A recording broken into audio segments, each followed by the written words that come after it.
Why you so strict? Tough love is good for him. I don't play.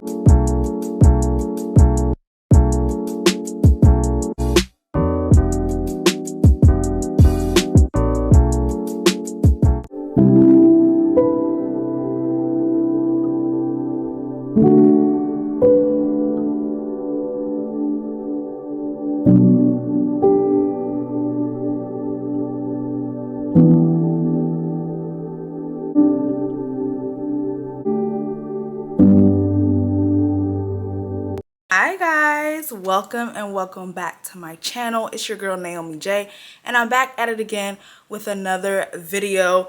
I don't know about y'all, but I feel like today I'm giving very much lemon meringue pie, okay? From Strawberry Shortcake. Knock knock, who's there? Tell me y'all remember that. Like, I may be showing my age, but I used to love me some Strawberry Shortcake. Anywho. So the agenda for today, I'm going to be kind of doing like a slight Love Island season 6 review slash just yapping, to be quite honest. Like, I don't have no structure. Y'all should know this by now. Y'all should know this by now. It's giving very much chaotic girly. It's giving very much just get it done, child. Just talk, just get it done. All right. So the title, I'm probably gonna title this, or child, I can't talk. What I'm probably gonna title this is like how to set standards, stand on business, and what was the other thing? Hold that thought. How to set standards, stand on business, and why you should never, ever settle. So as I was watching Love Island season 6, like this summer, honestly, I wish I had the stamina to review like each episode, but it's like 30 something episodes. Like Love Island, I can't do that. Like it'd be like 50 something episodes per season, at least the UK one. But the US one is like 36 episodes, an hour each. Like, time is not on my side. Like, I don't got time. I literally don't have time for that. Like, I would have been recording these videos until Kingdom Come. Like, so I don't have time for that. But anyway, so I decided, let me just do like a little recap. Well, not really necessarily a recap, but like a review of like how I felt watching the show. So this was the best season, by the way. Like, I'm sorry, Love Island season 6 is the best Love Island season of all time. Of all time. Like, I loved Love Island season 2 because that's when I really started getting into Love Island. With like Justine, Celly, Caleb, child. Anyway, that's neither here nor there. We're not gonna go into that. But anywho, yeah, so season 2 was pretty good, but I honestly feel like season 6 kind of overshadowed, like, bodied every single season.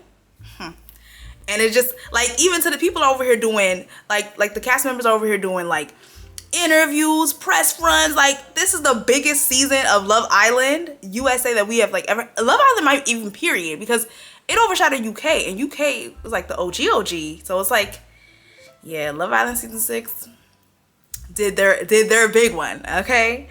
But basically, like, as I was watching this season, it kind of, I'm not gonna say it taught me lessons per se. My lessons I get from the Bible, okay? But I mean, you can get your lessons from anywhere. But I'm just saying, personally for me, I didn't really learn anything new with Love Island. I just feel like these topics I'm gonna be talking about, they've already been ingrained in me. And watching Love Island USA season 6 just reinforced these standards that I have. Like, so let's go ahead and get started. So what I really loved the most about season 6 was like the women. The men too. I feel like the men were a lot kinder this season. Like, we've had like moments of like annoyance. Like, Rob kind of got on my nerves a little bit. Now you're sending 3 home. Like, he kind of annoyed me. And like I said, this is gonna be like a quick recap because I'm not about to recap everything, y'all. Like, go watch it. So that's all I can say. I'm not gonna go deep into detail why this Kristen was annoying. I don't got time. Literally, like, my battery is gonna run out very soon, so I can't do that. But anyway, Rob I kind of found annoying. Kendall seemed to be a little bit two-faced at times, but he genuinely seemed sweet, but he just seemed like he wanted to be well, like, giving people pleaser mentality, and it's like, I can't stand a people pleaser, child. But anyway, but the guys I felt like were very respectful, very demure, very mindful. Cordell, I love Cordell. Our short king. I love Cordell. He's such a sweetheart. Like, his emotional intelligence, A1. Like, he was just an understanding man, a patient man, which we love that. Okay, that just reinforced the standard for me as for what qualities I want in my man. Okay, we do emotional intelligence, we do patience out here. Okay, kindness, loving, forgiveness. Like, hello, look at the material. Anyway, Christ-like. Anyway, so yeah, I loved like the whole, honestly, the cast this season were just great. Like, honestly, one of the best cast dynamics I've ever seen on a reality TV show. Like, it was really fire. I mean, aside from like old reality, like Flavor of Love, like stuff like that, like Tiffany Pollard, like, yeah, they raised the son. So it's like, I gotta give them their props. But Love Island season 6 really did like an amazing job casting, like amazing. But the women, I have to big up the women. I didn't really see a lot of birds. I didn't see a lot of bird behavior in this season. Not a lot. There was a few, maybe from like bombshells or so, like Andrea. Like, sometimes she acted like a bird to me. I think she acted more like a bird after she got out. She was paired with Rob, and after they voted her out, I feel like she started giving very much bird behavior. Like, you met this man 6 days and you crashing out on TikTok. Hey girl, how much are they paying you? Like, I would like to know. But anyway, that's neither here nor there. So I just feel like the women in this season stood on business. Particularly the girls I'm really gonna be talking about is Serena and Janae. I know that they're part of PPG, Powerpuff Girls. They call themselves Serena, Janae, and Leah. But personally, I'm not gonna lie, I don't dislike Leah. I just don't have much to say. Like, 3rd on the list, 3rd overall high score. I just didn't, like, she's not bad, but there were some moments I found like she kind of was blowing me a little bit. Like, sometimes when she was arguing with Janae, like, that's my good sis, like, that's my favorite. So I was kind of just like, I was a little annoyed, but she apologized to her and stuff like that. So it's like, we're cool, but I still don't have much to really, she didn't really give me much. Like, she gave us, I'm not gonna lie, she gave us like lines, one-liners. She was very funny. She gave us personality, don't get me wrong. But as far as like likability for me, she was just there to me. Like, I felt like I really liked her when she started hanging out with Serena and Janae. That's just me though.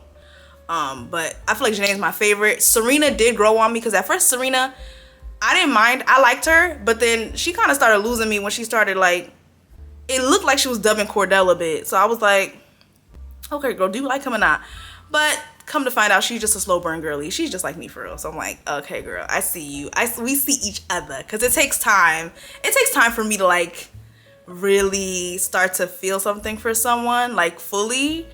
I do like a good slow burn myself, so, and that's why my girl won. That's why Serena won, okay? Slow and steady wins the race, okay? But basically, I just liked how the women, oh, and Liv, I can't forget about Liv. My girl didn't leave with anybody, but she stood on business. She stood 10 toes down. She was very communicative in what she wanted, which is really amazing, because a lot of times women are taught to kind of just shy away, accept anything. Liv's like, nah, I don't like what you did. You're a bum for this, like... She was a little harsh, but she didn't say you're a bum for this, but that's kind of the energy she was giving. She was a little harsh, but I will say she got her point across, and she did it flawlessly. But anywho, so basically what Love Island USA season 6 reinforced for me is when you're setting, like, how to set a standard. So how you set a standard, this is like step 1. I'm just gonna go through what I have, child. So how you set a standard is, so this is how you set a standard. This is particularly for my ladies, but it could be for men too. Yeah, so it could be for everybody. So basically what I put in, like, how to set a standard, you assess yourself. What are your likes, your dislikes? Go through your experiences, like, what have you learned? What could you have done better in your relationships? Like, going at your own pace, not being in a rush, trusting God and yourself to make good decisions. I felt like I've seen this in Serena. Serena set a standard, okay? Because the past relationship she's gone through, I believe she said she got played or got cheated on or something like that in her past relationships. So she was very like, I'm gonna be a little bit more guarded based on the experiences that I had. And so she played the game well. And it wasn't just solely about the game, but like she played the game well, one, and she also fell in love. Like a double whammy. Like, hello. So I do feel like when you're setting a standard, it does come, you make your own standard. For my Christians out there, you know, we follow biblical principles as well. But also everyone's likes and dislikes are going to be different. Some people could take certain things, some people cannot. So that varies, but we follow biblical principles for sure. But for example, like if someone has a standard, a single woman who has no kids, none of that, sets a standard and say, yeah, I personally don't want to be with a man with kids. I don't want that. I don't want that at all. No one could convince me, this, that, and the third. So people will try to tell you, nah, like that's limiting to you, because you can do that. That's a standard for you. You can accept that. But there are people who are like, I don't want that. And you have to set that standard for yourself, because you're the one that's going to be in this experience. No one else but you. Because God forbid it don't work out in that relationship. Now people going to be telling you, oh, I'm sorry, sorrow's prayers. But they're not in it with you. You know what I mean? So I'm just saying, set your standard. Don't veer off from it. And this is only for non-negotiables though. I'm not talking about like, oh, he has to be 6 foot. He has to be, I'm saying that for my girlies because I get it, okay? That's me. Yep, that's me. But at the end of the day, that's not a non-negotiable for me. Like, I'd rather your character more so than your height, because child, as we seen in Love Island season 6, Koi was the tallest one in there, 6'8". 6'8", no personality, child. 6'8", no personality. 6'8", no communication skills. 6'8", and nothing. Gave us nothing. Go on, girl, give us nothing. Go on, boy, give us nothing. Nothing. So personally, I don't want that. Like, yes, I would like the height. Like, I have preferences, don't get me wrong. But if the personality not there, if the kindness isn't there, if the love of God isn't there, I'm outie. 3,000. I'm out. Like, that's just what it is. And so you gotta have a standard for yourself and know what you like and what you dislike. Especially in regards to your non-negotiables. So don't veer off from your non-negotiables. But there are some things where you could negotiate, like for example, like height and stuff like that. And maybe height is a non-negotiable for you. I can't tell you what to do.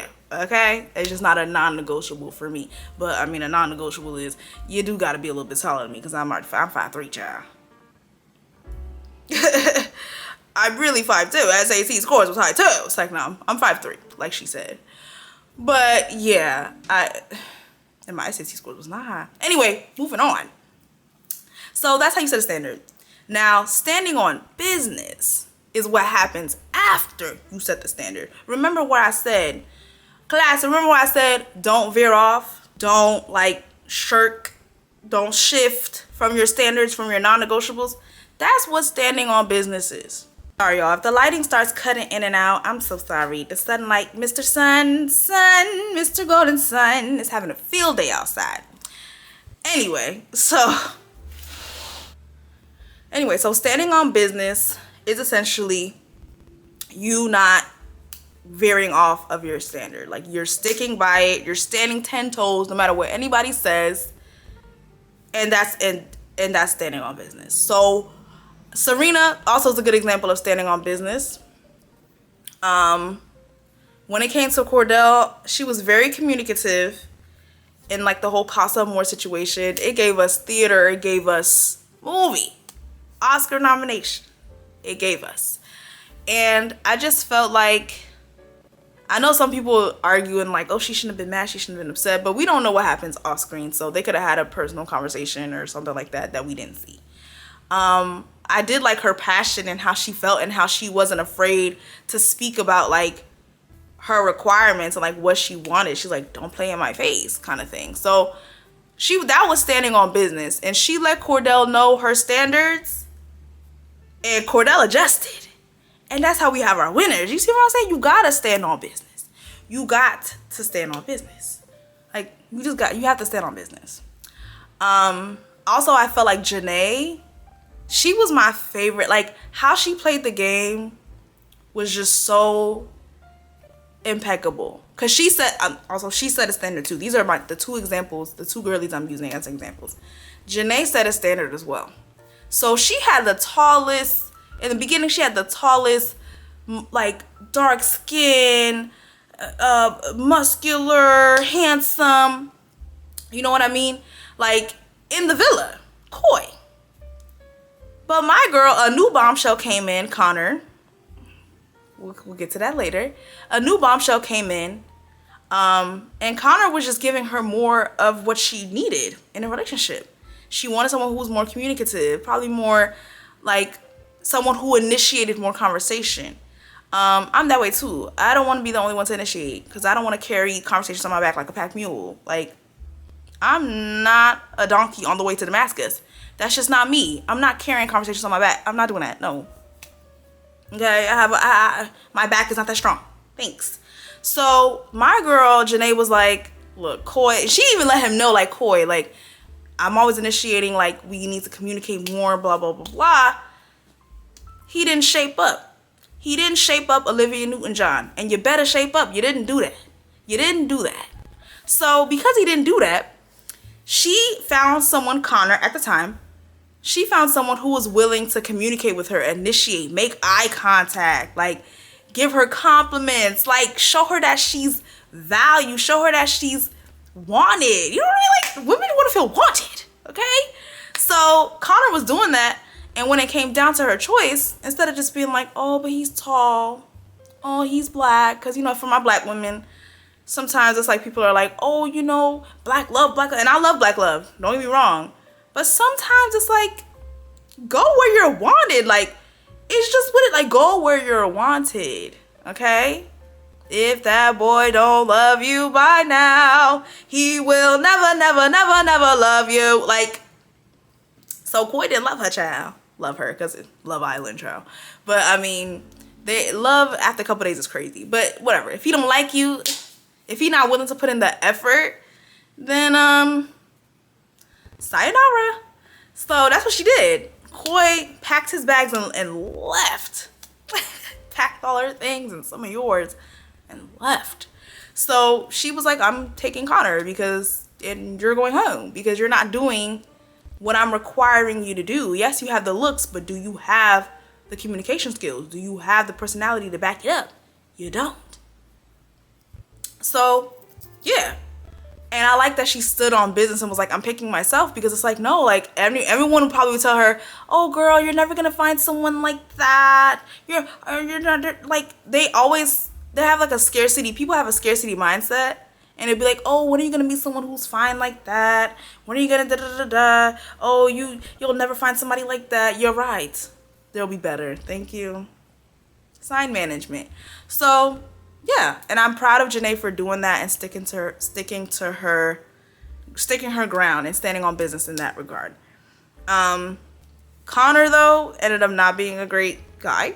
He ended up playing my good sis. All to go to Leah, Janae's friend, but the gag is Leah ended up not liking him anymore. So you did all that for what?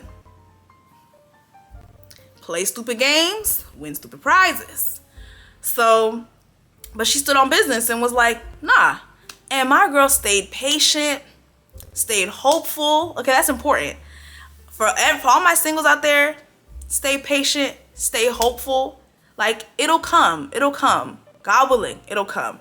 And if it doesn't come, it's not the end of the world. I'm speaking this for myself. It's really not the end of the world. Like, you're living, you're vibrant. Like, life is going to go well, regardless. Okay? It's going to go well. You're kind. You're thoughtful. You're persevering. You push through no matter what. There's some people that go through things that I never could imagine, and they're still here today, just living life. I'm proud of all y'all. The fact that y'all woke up and decided to keep going, and it's by the grace of God, like, I'm proud of you all. Seriously, because this life is no freaking joke. Okay, sometimes I wish I can crawl back in my mother's womb. Can't do that. All right, wouldn't fit. But anyway, I'm proud of y'all. So I'll say all this to say, Janae was patient, kind, hopeful, not letting their past experiences in the villa like harden her heart. She still was hopeful. That's a word. Okay, that's a word for somebody. It's a word for me too. Yeah, just stay hopeful. Yeah. But so I say all this to say that because of how Janae went about things, she ended up finding love in the villa because of her patience, because she wasn't shaking on her standard. She set a standard, stuck by it, stood on business. And this leads to my last point. She did not settle. They did not settle. Serena, they did not settle. I argue Leah too, because the whole Leah and Rob situation, look, I mean, that was kind of like a toxic touch and go situation for all will they, won't they. But child, my girl was done with Rob and she's like, on to the next one, on to the next. So shout out PPG back on top for real. All of them pretty much ended up finding love in the villa because they were willing to be patient and wait for it. They were willing to see things through. They were willing to have hope and not take things too seriously, you know? So yeah, Janae ended up meeting Kenny, and Kenny was literally like everything that she wanted. She even said it, like everything that she imagined that she would have in the villa, it was Kenny, and also he topped it. Like he exceeded her expectations. May our expectations be exceeded in Jesus' name. Okay. May our expectations be exceeded. Okay. So I love that for her. It just gave me a sense of hope. Like, wow, like this is what happens when you don't settle. Everyone around you could be telling you to settle, and you just stick to your guns. You can't be cold. You hold your ground. For my non-Haitian Creole speakers, you just hold your ground. And the blessing will come. Like, it will come. It will come. I know we always say that it'll come when you least expect it. It becomes like a mantra at this point. Because sometimes I'm just like, well, where, when? But you have to just live your life. You have to live your life. Like, there's so many good things happening around you. I'm glad that Serena, Janae, and Leah had that friendship, because like it was also Friendship Island too, contrary to popular belief, because while people are over here crashing out because the couples ain't working, people are out here establishing friendships, and that's what helped them maintain their peace a bit. You know, it's nice to have like friends and family. Like, look at the blessings all around you. Yeah, you may not have the husband, but you got friends, you got family, your mother's alive. There are plenty of people that I know that their parents passed away, and it's so sad, and they're still out here like living like life, like doing the best they can. Like, I have family members and friends who lost people dear to them, siblings, mothers, fathers. Like, and my heart goes out to them, and just seeing them every day living life, going to work, having fun, like it's just beautiful to see. It's beautiful. It's a blessing in and of itself to just live and just thrive despite adversity. So like Love Island, like watching that reinforced these ideas for me and just showed me like so many examples of like things in my life where it's like I'm grateful for, you know? So the blessing will come. Just be patient, be kind, be gracious to others, be gracious to yourself. And yeah, like it was really hopeful to see. Like, they were giving us very much cinema. The production room, like they basically put movie scores over some of the couple scenes they gave. And I'm like, wow, this is giving, like I'm watching a movie. Like Janae and Kenny's confession to each other, like they want to be locked in and like be together. That was like a rom-com. Like, I was like, this is beautiful. Like, it was just awesome to see. It was awesome to see. I will say though, with Love Island, one thing I do have a problem with is that it's too smexual. I don't know if I can even say that on here, but it's too much. It's too much. It's too spicy. You say it's Love Island, but it's giving very much Lust Island. Why are all the games very much driven, like driven, you know, driven. Let's just driven. You know what I mean? Like maximum overdrive. Why is that? I can't even talk because it's too much. Why is that? We need to shut it down. Like Ella, I forgot which season, UK, Love Island UK, shuts it down. It's too much. Like I can't do it. Like sometimes I wish it was like I would have joined Love Island. I didn't have no one called me or anything like that, but I would have applied for Love Island if it wasn't too sexual. Cause y'all talking about some lingerie parties, and if I show up in my muumuu, then what? If I show up with my bonnet, then what? Then what are we gonna do? If I show up in a muumuu, you gonna kick me out? Like, what are we gonna if I don't participate? What are we gonna do? What are we gonna do? Like, I can't join shows like that because it's like y'all be too much. Like, and when I come in a one piece Baywatch suit, swimsuit with a swim cap, what are we gonna do? Y'all talking about? Ooh, child. Testing, 1, 2, 3. I'm not deleting this because I don't got time. Okay, I'm not. Y'all, how many times do I say I don't got time in this video? I'm not doing a count. Y'all can do it in the comments though. But yeah, I'm just like, I can't do it. Like, then what? Like, I can't do those challenges. It's too much. Like, everyone kissing each other, tongue in shit down. Like, this is nasty. I don't like that part. And I be skipping them parts because I don't like it. I don't like it. Please do better. But this is the way of the world. The way of the world. Earth, wind, and fire. That's just the way of the world. That's the way of the world in this state. So I can't complain too much because that's just what it is. But anyway, I'm trying to see if any finishing thoughts I have. This is probably gonna be one of my quickest videos. I'm kind of proud of myself. But yeah, but I will just say for me, this reinforced in my life, like, because I'm not gonna lie, I have a list of things that I require. In a husband, marriage, whatever. And there's certain things I'm not negotiating on. I'm not gonna tell y'all my whole tea because one eye open when I'm sleeping. I don't know what people got going on. And I want the blessings of Abraham. Thank you. I want the blessings. Anyways, I'm not gonna say everything. Cause y'all sometimes, not y'all, but people. Yeah, scary. But basically, like, there's certain things I'm not shaking on. And people are like, you're so picky, you're so that. But I'm setting a standard. And just because some people don't set standards for themselves, they want to impose it on you and project on you and be like, just take anything. No, I'm not going to suffer. I'm not suffering for nobody. Because ain't nobody suffer for me. They didn't suffer for Naomi. They didn't say, I'm going to go ahead and suffer for her so she doesn't have to suffer. No, all my sufferings are of my own.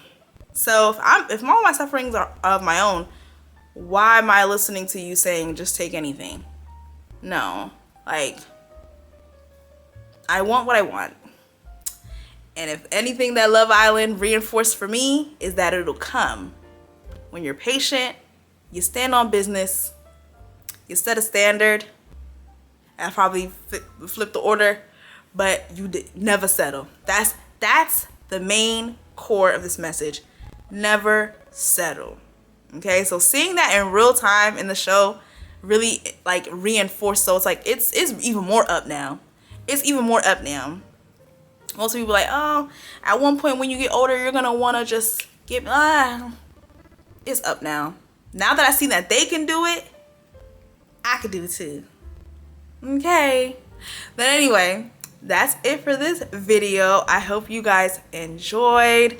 I'm hoping my next video, maybe I can record it next week. I'm recording this video September 6th. It's September 6th today. Maybe next week I will record my Degrassi season 1 recap by God's grace. Let me know if you guys like Degrassi, and just more exciting things to come. I hope you guys bear with me and stick with me. I know I was doing a lot of Disney movie and stuff reactions for a while, and so shifting a bit I know may be a little bit different for you guys, but I hope you guys just stick with me. And if you don't, that's fine too. But I hope you guys have a blessed just week, life. I don't know when I'm recording. I don't know when I'm gonna post this, but I just hope y'all have a blessed life. Let's just say that whenever you see this. And see you guys soon. Bye.